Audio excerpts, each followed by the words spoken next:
Welcome to This Week in Hastings Headline History, where we take a look back at what was making news in Hastings and St. Johns County, Florida, over a century ago.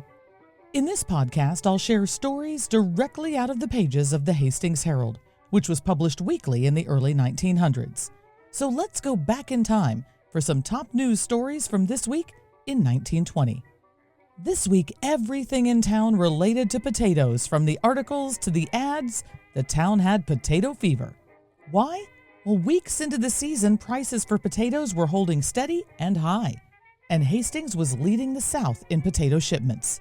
The paper said, potato prices for the week past have shown a somewhat unexpected determination to remain comparatively stationary at about $12 to $12.50 for a barrel of number 1 potatoes, $10 for a barrel of 2s, and $5 to $6 for number 3s. The steady prices for the week have apparently resulted from two strong causes. The more important of the causes seems to be the fact that the old potatoes are pretty thoroughly cleaned out in all the northern shipping centers, leaving the entire market dependent on the shipments of new potatoes from the south. Of the southern shippers, the Hastings district is yet the most important factor, as the heavy movement out of South Carolina, which was expected for the week, failed to materialize in anything like the strength anticipated. For those new to potatoes, potatoes were sorted by grades which matched a number. Number 1 potatoes being better shaped and with fewer defects. Number 2s have more defects, maybe a little bruising, and number 3 potatoes are the next step down. During this week in 1920, workers in various trades were racking up overtime to keep up with the potato season, and we're not just talking the farmers. According to one article, the local bank is working a staff of men that would be a credit to many big banks, and working not only during regular banking hours but way into the night in order to keep each day's business balanced up to the minute. And it wasn't just the banks. The local stores have been obliged to employ extra help to carry them through the season, and even so, they are barely able to keep pace with the tremendous rush of business they are called on to transact. And the potato boom was a business boom of another sort in downtown Hastings. Among the many out-of-town merchants who have recognized that Hastings has come to the front in such a manner as to be one of the state's leading marketplaces at present, the latest to locate in this town is Max Mark, owner of Mark's Sample Shop of Jacksonville.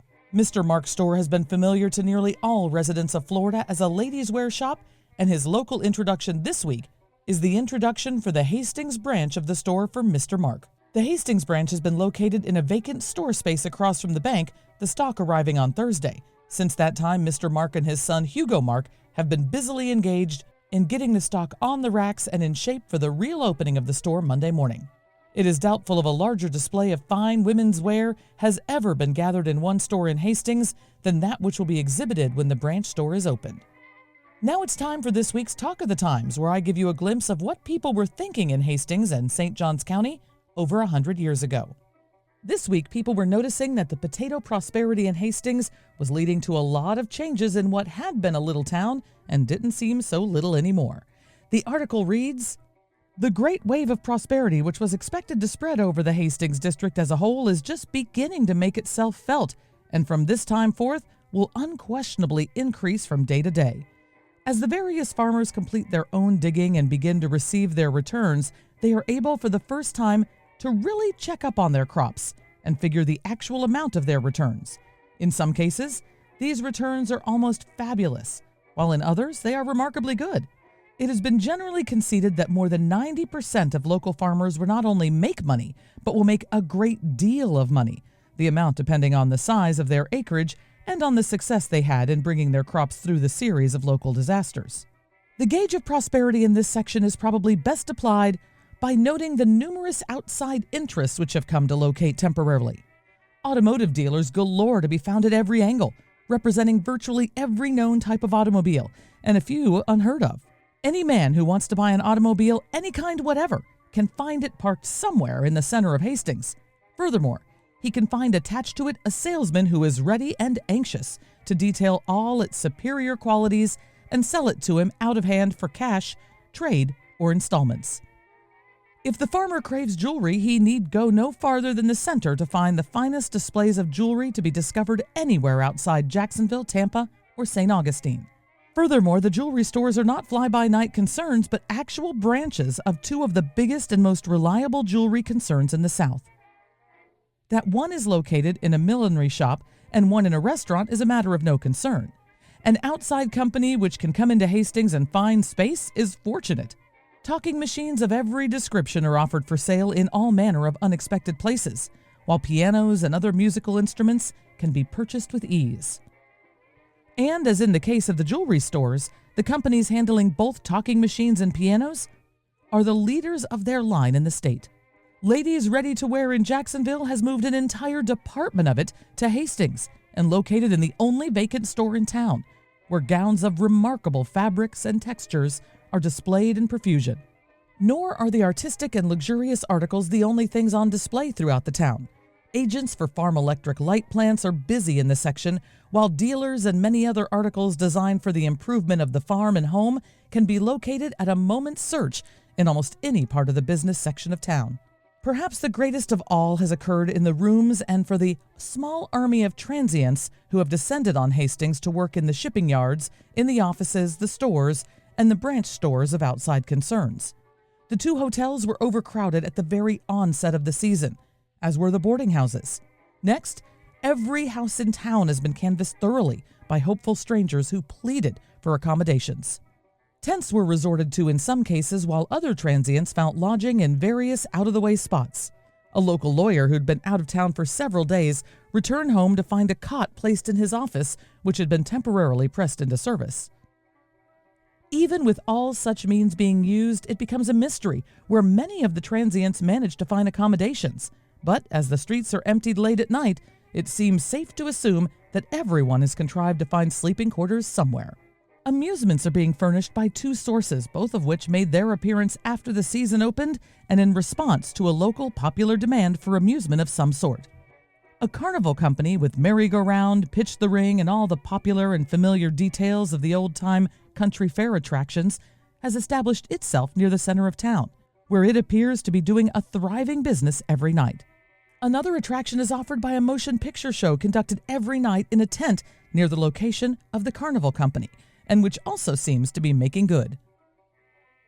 As an additional form of combining business with hospitality, some of the local church societies have come to the front and are running suppers, ice cream sales, and other functions that a stranger, who's been for several days obliged to stand in line in turn in order to crowd into one of the local restaurants, welcome a real home-cooked church supper goes without saying. In summing up the situation, it should be said that Hastings is not a boomtown. Hastings is a permanent business town which at present is handling several times its normal amount of business and handling it successfully. It is prosperous and it proposes to stay prosperous.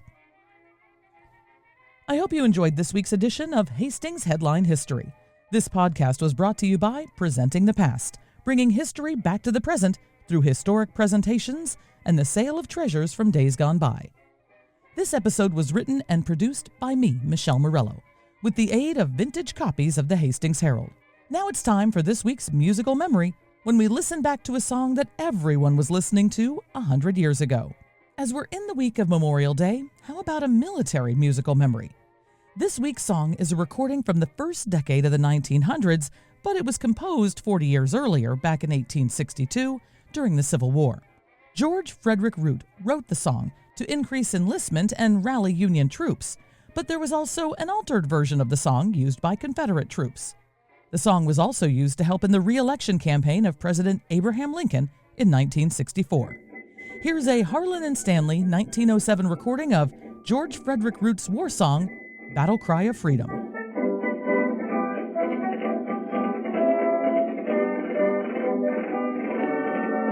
Yes, we'll rally round the flag, boys, we'll rally once again.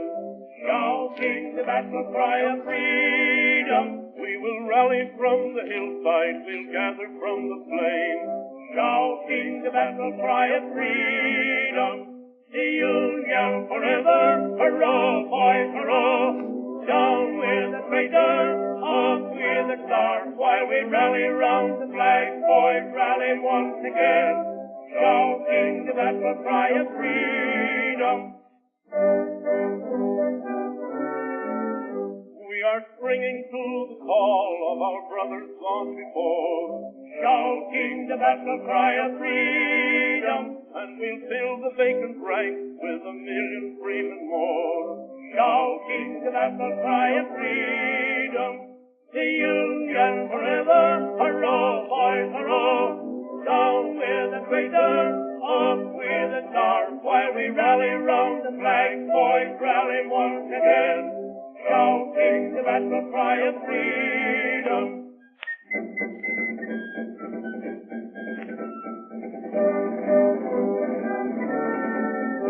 We will welcome to our numbers the loyal, true, and brave, shouting the battle cry of freedom. And although they may be poor, not a man shall be a slave, shouting the battle cry of freedom. The Union forever, hurrah, boys, hurrah! Down with the traitor, up with the star, while we rally round the flag, boys, rally once again, shouting the battle cry of freedom.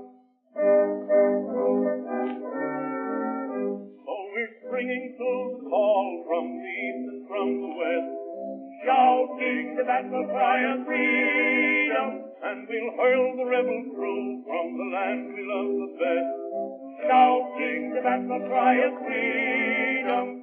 The Union forever, hurrah, boys, hurrah!